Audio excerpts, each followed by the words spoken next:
क्या मृत्यु के बाद जीवन है? देखो, सभी आत्माएं हैं ना, मनुष्य आत्माएं हैं ना, भले जीव बन गई हैं, ज्ञान नहीं है, आत्मज्ञान नहीं है, इसलिए ये वो आत्माएं जीव बन गई है ना।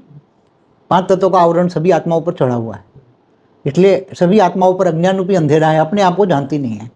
मगर है तो एक पावर है ना, स्पिरिट है, चेतना है। तो वो शरीर छोड़ने के बाद, शरीर तो एक वस्त्र है ना, तो ये वस्त्र छोड़ने के बाद, कर्म बंधन छोड़ने के बाद वो आत्मा तो जिंदा रहती है ना।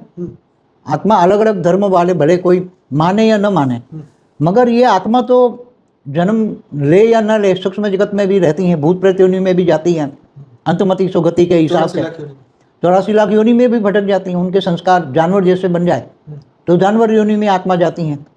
जैसे जैसे उसके संस्कार बनते हैं, मन बुद्धि और संस्कार, ऐसी तरह आत्मा ये 84 लाख योनि में भी भटकती हैं, समझ। मगर है तो एक छोटी सी आत्मा है ना, स्पिरिट है। तो वो स्पिरिट अलग अलग कैटेगरी की आत्मा है। कोई एकदम हल्की क्वालिटी की आत्मा है, कोई परम तत्वों की आत्मा है, कोई परम लाइट की आत्मा है, कोई परम लाइट में भी कोई 1 कला की, 2 कला की, 10 कला की, 15, 16 कला की, 20 कला की, 25 कला की आत्माएं हैं। तो ये अलग अलग आत्माएं हैं, स्पिरिट जिसको बोलो, चेतना कहो। तो ये मरने के बाद सारे दुनिया वाले अब उस पर एक्सपेरिमेंट कर रहे हैं, अलग अलग बहुत लोग एक्सपेरिमेंट कर रहे हैं, अलग अलग जगह जाते हैं, अलग अलग एक्सपेरिमेंट करके अलग अलग जगह जाके ये इन्वेंशन करते हैं कि अलग अलग आदिवासियों में भी जाते हैं,